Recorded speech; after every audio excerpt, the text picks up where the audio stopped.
ಕುಡ್ಲಬೋಳೂರದ ಅಮೃತ ವಿದ್ಯಾಲಯಡ್ ವಿದ್ಯಾರ್ಥಿಗಳಿಗೆ ಈ ಶೈಕ್ಷಣಿಕ ವರ್ಷದ ಒಂಜನೇ ತರಗತಿರ್ದು ಭರತನಾಟ್ಯ ತರಬೇತಿಯನ್ನು ಶುರು ಮಲ್ತೊಂದುಲ್ಲ ಪಂಡದು ಅಮೃತ ವಿದ್ಯಾಲಯದ ಪ್ರಾಂಶುಪಾಲರು ಡಾಕ್ಟರ್ ಆರತಿ ಆಳ್ವ ತೆರಿಪಾದರು. ಅಮೃತ ವಿದ್ಯಾಲಯಡ್ ಸುದ್ದಿಗೋಷ್ಠಿಡು ಈ ವಿಷಯ ತೆರಿಪಾಯಿನ ಡಾಕ್ಟರ್ ಆರತಿ ಆಳ್ವ ವಿದ್ಯಾರ್ಥಿಗಳ ಆಸಕ್ತಿಗೆ ಅನುಗುಣವಾದ ಅಕ್ಲೆಗೆ ಕಲಿಕೆದ ಒಟ್ಟಿಗೆ ಭರತನಾಟ್ಯ ತರಬೇತಿದ ಕ್ಲಾಸಲ್ನ ಈ ವರ್ಷದ ಶುರು ಮಲ್ತೊಂದುಲ್ಲ. ವಿದ್ಯಾರ್ಥಿಗಳು ಎಸ್ಎಲ್ಸಿ ಹಂತಗ ಬನ್ನಗ ಎಣ್ಮ ಗ್ರೇಡ್ಲೇನ್ ಪಡೆದುಪ್ಪಲಕ ಇಂದೆರ್ದು ಅಕ್ಲೆನ ದುಂಬದ ಭವಿಷ್ಯಗಳ ಎಡ್ಡೆ ಉಪಯೋಗ ಆಯರೆ ಸಾಧ್ಯ ಉಂಡು ಪಣ ತೆರಿಪಾಯರು. ಇವಾಗ ನಾನು ಇಲ್ಲಿ ಸೇರಿದ್ದಕ್ಕೆ ಮುಖ್ಯ ಕಾರಣ ನಮ್ಮ ಒಂದು ಉದ್ದೇಶ ಎಲ್ಲ ಮಕ್ಕಳಿಗೂ ಬೇಸಿಕ್ನಿಂದಲೇ ಒಂದು ಫೈನ್ ಆರ್ಟ್ ಇರಬೇಕು ಅಂತ. ಹಾಗೆ graded certificate program in Bharatanatyam ಅದನ್ನು for the first time Amrita ವಿದ್ಯಾಪೀಠಮಿಂದ, that is university of Amrita Vidyapeetham, ಅದನ್ನು ಪಾಸ್ ಮಾಡಿ ಸರ್ಟಿಫಿಕೇಟ್ ಪ್ರೋಗ್ರಾಮನ್ನು ನಾವು ಈ ವರ್ಷದಿಂದ, ಈ ಅಕಾಡೆಮಿಕ್ ಇಯರಿಂದ from this June onwards we are introducing graded certificate program in Bharatanatyam. NEP-ಯಲ್ಲಿ ಸಹ ಅದು ಬರುತ್ತೆ. ಬಟ್ ಇದು ಏನಂದರೆ after school hours weekly two classes ಇರ್ತದೆ. ಮತ್ತು ಫಸ್ಟ್ ಸ್ಟ್ಯಾಂಡರ್ಡಲ್ಲಿ ಸೇರಿದವರು ಸೆಕೆಂಡಿಗೆ ಬರುವ ಮುಂಚೆ ಅವರಿಗೆ ಆ ಪರೀಕ್ಷೆ ಕಂಡಕ್ಟ್ ಆಗ್ತದೆ ಬೈ ದ ಯೂನಿವರ್ಸಿಟಿ ಅಮೃತ ವಿದ್ಯಾಪೀಠ. ಮತ್ತು ಹಾಗೆ 3rd, 4th, 5th, 6th, 7th, 8th ಅವರು 9th ಬರುವಾಗ ಅವರದು 8 ಗ್ರೇಡ್ಸ್ ಆಗ್ತದೆ. ಈ ಟ್ರಿನಿಟಿ ಕಾಲೇಜ್ ಥರನೇ ಒಂದು 8 ಗ್ರೇಡ್ಸ್ ಆಗ್ತದೆ. ಆ 8 grades theoretical as well as practical ಎರಡು ಸಮಾನಂತ.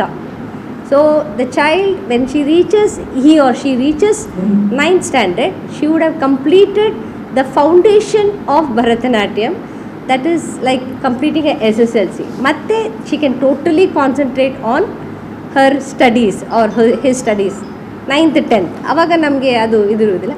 ಆ ನಂತರ ಈ ಸರ್ಟಿಫಿಕೇಟ್ ಕೈಯಲ್ಲಿ ಇರುವುದರಿಂದ they can always opt for higher studies in that, or they can take it as their profession. Classes ಮಾಡುವಂಥ ಕೆಪಾಸಿಟಿ ಸಹ ಈ ಸಿಲೆಬಸ್ಸಲ್ಲಿ ನಾವು ಮಾಡಿದ್ದೇವೆ. It is a graded certificate program which will be introduce for the first time by Amrita Vidyalaya in the CBSE schools. ಬೇರೆ ಯಾವ ಸ್ಕೂಲಲ್ಲಿ ಅದು ಇಂಟ್ರಡ್ಯೂಸ್ ಆಗಿಲ್ಲ. ಅದನ್ನು ನಾವು ಈ ವರ್ಷ ನಾವು ಅದನ್ನು ಇಂಟ್ರಡ್ಯೂಸ್ ಮಾಡ್ತಾ ಇದ್ದೇವೆ. ಅದರ ಜೊತೆಗೆ ನಮ್ಮ ಈ ಶಾಲೆಯಲ್ಲಿ ನಾನು ಸೇರಿದ ಮೇಲೆ ಏನೆಲ್ಲ ಮಾಡಬಹುದು ಅಂತ ನನಗೆ ಒಂದು ಆಸಕ್ತಿ ಇದೆ. ಸರ್ ಇದ್ದಾರೆ, ಅವರು ಸ್ಪೋರ್ಟ್ಸಲ್ಲಿ he will be concentrating more on sports. I think sir is planning to, ನಾನು this is the first step Bharatanatyam, next it will be music, instrument, ಈ ಥರ ಒಂದೊಂದೇಯನ್ನು ನಾವು ಇಂಟ್ರೊಡ್ಯೂಸ್ ಮಾಡುವ ಅಂತ ಒಂದು ಯೋಜನೆ ಇಟ್ಕೊಂಡಿದ್ದೇವೆ. ಈ ವರ್ಷ ಭರತನಾಟ್ಯಮಲ್ಲಿ ಆಗ್ತದೆ, ಮತ್ತು ಕರ್ನಾಟಿಕ್ ಮ್ಯೂಸಿಕ್, ಹೀಗೆ ನಮ್ಮದು ಪ್ರೋಸೆಸ್ ನಡೀತಾ ಇರ್ತದೆ. ಹಾಗೆ ಸ್ಪೋರ್ಟ್ಸಲ್ಲಿ ಸರ್ ಹೇಳುವುದಾದರೆ, sir I think you can explain. Amrita ವಿದ್ಯಾಲಯದ ಶೈಕ್ಷಣಿಕ ಕ್ರೀಡಾ ಚಟುವಟಿಕೆದ ಬಗೆಟು ಹೆಚ್ಚಿನ ವಿವರ ಕೊರ್ನ ವಿದ್ಯಾಲಯದ ನಿರ್ದೇಶಕಿಯರು ಯತೀಶ್ ಬೈಕಂಪಾಡಿ ವಿದ್ಯಾರ್ಥಿಗಳಿಗೆ ಶೈಕ್ಷಣಿಕ ತರಬೇತಿದ ಒಟ್ಟಿಗೆ ಅಕ್ಲಿನ ವ್ಯಕ್ತಿತ್ವಗೆ ಪೂರಕ ಆಪಿಂಚಿನ ಕ್ರೀಡಾ ಚಟುವಟಿಕೆ ಬೊಕ್ಕ ತಾಂತ್ರಿಕ ಕೌಶಲ್ಯನ ಅಮೃತ ವಿದ್ಯಾಲಯದ ಒದಗಾವ ಇಂದದ ಒಟ್ಟಿಗೆ ಎಡ್ಡೆ ಅಂಕ ಪಡೆಯಿನ ವಿದ್ಯಾರ್ಥಿಗಳಿಗೆ ಬೊಕ್ಕ ಪ್ರತಿಭಾವಂತ ವಿದ್ಯಾರ್ಥಿಗಳಿಗೆ ಶಾಲಾ ಶುಲ್ಕಡ್ಲ ವಿಶೇಷ ರಿಯಾಯಿತಿ ಉಂಡು. ಇನ್ನದ ಪ್ರಯೋಜನ ಕುಡ್ಲ ಸುತ್ತಮುತ್ತಲದ ವಿದ್ಯಾರ್ಥಿಗಳ ಪೋಷಕರು ಪಡೆಯುವ ನೋಡಿಕೊಂಡು ತೆರಿಪಾಯರು.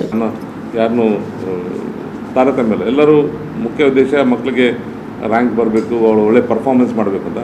ಬಟ್ ನಮ್ಮಲ್ಲಿ ಅದರೊಟ್ಟಿಗೆ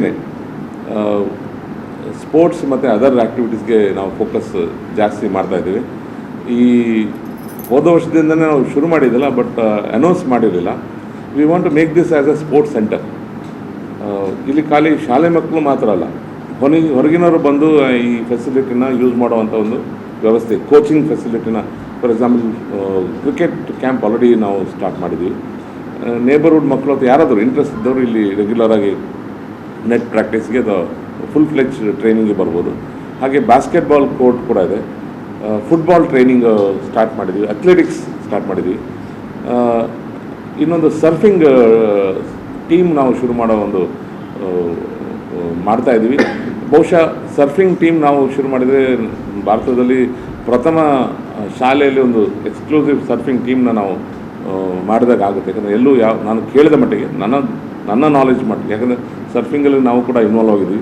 Indian open of surfing conduct ಮಾಡಬೇಕಾದ್ರೆ ಅದೊಂದು ಆಸೆ ಇತ್ತು, ಯಾವುದಾದ್ರೂ ನಮ್ಮ ಕೋಸ್ಟಲ್ಲಿರೋ ಶಾಲೆಗಳಲ್ಲಿ ಸರ್ಫಿಂಗ್ ತಂಡವನ್ನು ನಾವು ತಯಾರು ಮಾಡಬೇಕಂತ ನಾವು ಮ್ಯಾಂಗ್ಳೂರ್ ಸರ್ಫ್ ಕ್ಲಬ್ ಅವರೊಟ್ಟಿಗೆ ಟೈಪ್ ಮಾಡಿಕೊಂಡು, ಯಾಕಂದರೆ ನಮಗಿಲ್ಲಿ ನದಿ ದಾಟಿದರೆ ತಣ್ಣೀರು ಬಾವಿ, ಇಲ್ಲಿ ಹತ್ತಿರ ಒಂದು ಫೆಸಿಲಿಟಿ ಇದೆ, ರಿವರ್ ಬೇಕಾದ್ರೆ ಕಾಯಕಿಂಗ್ ಬೇಕಾದ್ರೆ ಇಲ್ಲೇ ನಾವು ಮಾಡ್ಬೋದು. ಈ ಎರಡು ತಂಡವನ್ನು ನಾವು ವಿಶೇಷವಾಗಿ ಫೋಕಸ್ ಕೊಟ್ಟು ನಾವು ತಯಾರು ಮಾಡ್ತಾಯಿದ್ದೀವಿ. ಹೋದ ವರ್ಷದಿಂದ ಅಥ್ಲೆಟಿಕ್ ಟೀಮ್ ಕೂಡ ನಾವೊಂದು ಟ್ರೈನಿಂಗ್ ಶುರು ಮಾಡಿದ್ವಿ. ಉತ್ತಮ ಪ್ರತಿಕ್ರಿಯೆ ಬಂದಿದ್ದು. ಒಂದು 25 ಮಕ್ಕಳು ಅದರಲ್ಲಿ ಆಫ್ಟರ್ ಸ್ಕೂಲ್ ಅವರ್ಸ್ ಟ್ರೈನ್ ಆಗ್ತಾಯಿದ್ದಾರೆ. ಈ ವರ್ಷನೂ ಕೂಡ ಕಂಟಿನ್ಯೂ ಮಾಡ್ತೀವಿ. ಅಫಿಷಿಯಲ್ ಅನೌನ್ಸ್ಮೆಂಟ್ ನಾನು ಈಗಲೇ ನಾನು ಅಧಿಕೃತವಾಗಿ ಹೇಳ್ತಾ ಇರೋದು.